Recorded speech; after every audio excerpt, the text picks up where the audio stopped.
नमस्कार किसान भाइयों। आज हम फिर से गेहूं की खेती से संबंधित जानकारी आप लोगों को पहुंचाने के लिए आए हुए हैं। तो किसान भाइयों, जैसा कि आप लोग देख रहे हो, ये फील्ड किसान ने अकाई जुताई करके कंप्लीट कर रखा है और अब इसको रिलाई की ज़रूरत थी, पर बारिश की वजह से इसमें अभी रिलाई चालू नहीं करवाई। तो किसान भाइयों, हम सबसे पहले कोई भी फसल बुआई करने से पहले किसान किसान को खेत की अच्छी तैयारी, साफ सफाई का महत्वपूर्ण ध्यान रखना माना जाता है।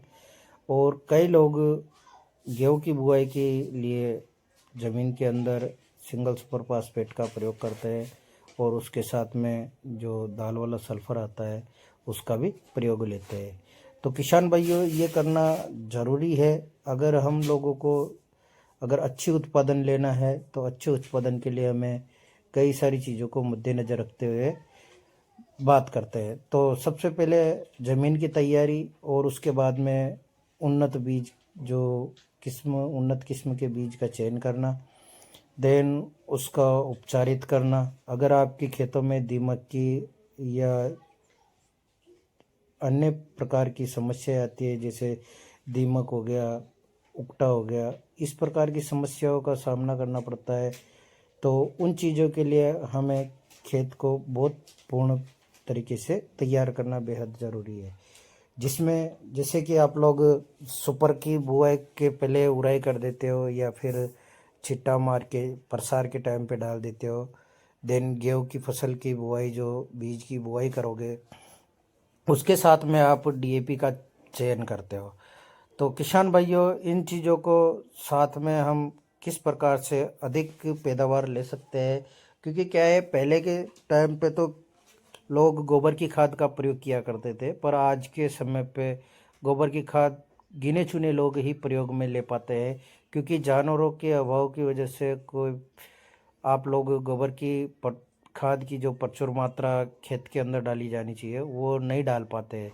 तो इन चीज़ों को मद्देनज़र रखते हुए हम किसान भाइयों आज आप लोगों को, जैसे बायोगैस पे, कई आज भी लोग बायोगैस पे गेहूं की खेती करना चाहते हैं, या और कई प्रकार की तरीक़ों से लोग गेहूं की खेती करते हैं।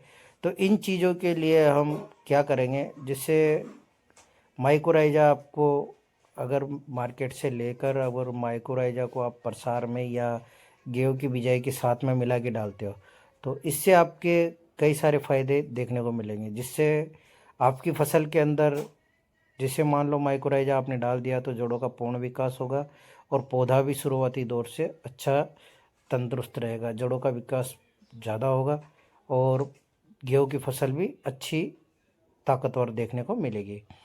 इसके साथ साथ में किसान भाइयों, जब आप फर्स्ट सिंचाई करोगे गेहूं की, तो उसके साथ में आपको सल्फ़र का भी प्रयोग लेना है। जो सल्फ़र 80% WDG आता है, उसका भी प्रयोग लेना है। और अगर जैसे मान लो दीमक का और इसका अटैक ज़्यादा देखने को मिलता है, क्योंकि भूरी मिट्टी में दीमक बहुत जल्दी अट्रैक्टिव देखने को मिलती है, तो इन चीज़ों को कंट्रोल करने के लिए आप या तो दानेदार कलरो ले सकते हो, या क्लोरोनेट पिप्रोनिल जो आता है 0.4% वाला, उसका प्रयोग ले सकते हो, या फिर कार्टाप का प्रयोग ले सकते हो। इन चीज़ों का प्रयोग करके आप इंसेक्ट, जो कीट है, दीमक वगैरह, उसका बेहद कंट्रोल कर सकते हो। बात करते हैं इसके साथ में, जैसे मान लो आप लोगों ने कई प्रकार से सब अपने अपने तरीके से खेती करते हैं, तो पोटास भी एक महत्वपूर्ण भूमिका मानी जाती है गेहूं की फसल के अंदर। तो गेहूं की फसल के अंदर आप अगर पोटास का प्रयोग करो तो आपको ज़्यादा फायदा देखने को मिलेगा। पर प्रयोग तो किसान करता है, पर उसका जो समय निर्धारित रहता है, वो समय वो लास्ट में जाके उसका प्रयोग लेता है, जैसे फर्स्ट सिंचाई या दूसरी सिंचाई में जाके पोटास का प्रयोग करते हैं। तो उस चीज़ को आप, जैसे मान लो अगर नमक मिर्ची वाला पोटास, जो म्यूरेट ऑफ पोटास आता है, उसका अगर प्रयोग करना है, तो उसको आप प्रसार में डाल लो। क्यों? क्योंकि उसका जो एक्टिवेशन का काम होता है, वो 35 से 40 दिन बाद वो एक्टिवेशन में आता है। तो उस समय पे आपको काफ़ी अच्छा, जैसे मान लो अब आप 45 दिन बाद आपकी फसल 45 दिन की हो गई और उस टाइम समय पे आप पोटास पहुंचाते हो, तो वो लेट वर्किंग काम चालू करता है। जी हाँ दोस्तों, तो उस समय पे आपका जो पोटाश प्रसार में आपने डाला हुआ है वो काम करना स्टार्ट करेगा। उस समय पे हमारे गेहूं की फसल पोट अवस्था में आ जाती है, तो उससे आपकी बालियों का भी काफ़ी फर्क पड़ेगा। एक तो बाली लंबी निकलेगी और भारवर्धक निकलेगी। उसके साथ में जो उसमें दाना बनेगा वो भी चमकीला होगा, वजनदार होगा, ताकि आपको अच्छा मुनाफा उससे मिल सके। तो इस प्रकार से हम हमारी गेहूं की फसल को अच्छा प्रोडक्शन ले सकते हैं, मैनेजमेंट ले सकते हैं। क्योंकि क्या है, दिन प्रतिदिन गेहूं का भी प्रोडक्शन घटता हुआ जा रहा है। तो इस चीज़ को बरकरार रखने के लिए आप माइक्रोराइजा और इंसेक्टिसाइड और उसके साथ में इन चीज़ों का ध्यान रखना बेहद ज़रूरी है। तो इस प्रकार से किसान भाइयों, आप लोग अगर गेहूं की बुआई कर रहे हो तो अभी गेहूं की बुआई का उचित समय बरकरार है। तो इस चीज़ को मद्देनज़र रखते हुए हम आपको इस प्रकार से हमारे यूट्यूब चैनल @mohissuman2305 पर हम आपको हर फसल से संबंधित जानकारी बताते रहेंगे। और बाकी आप लोगों को अगर किसी भी फसल से संबंधित जानकारी लेना है तो आप, मेरा मोबाइल नंबर है 9784527713, इस नंबर पे आप कॉल करके पूछ सकते हो। किसान भाइयों, वीडियो अगर आपको पसंद आया हो तो आगे से आगे शेयर करें, अपने मिलने वाले सभी किसान भाइयों को पहुंचाएं। और अगर आप चैनल पे नए हो तो चैनल को सब्सक्राइब करें और बेल आइकन ज़रूर दबाएं। इस प्रकार मैं आप लोगों को हर प्रकार की फसल की जानकारी मैं आप लोगों को समय समय पर पहुंचाता रहूँगा। और बाकी किसान भाइयों, आप लोगों को बताना चाहूँगा, गेहूं की फसल में जब बाल्यावस्था है तब आप उसमें या तो 05234 का स्प्रे डालें, बाल्यावस्था से पोट अवस्था पे आप डाल सकते हो, और एक बाली निकलने के बाद 2 बार डाल सकते हो।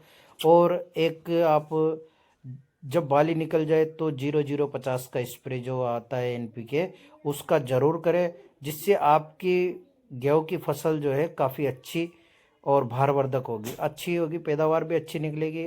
तो आप लोगों को इन सभी जानकारी के लिए मैं आज फिर से प्लॉट विजिट करने आया हुआ था।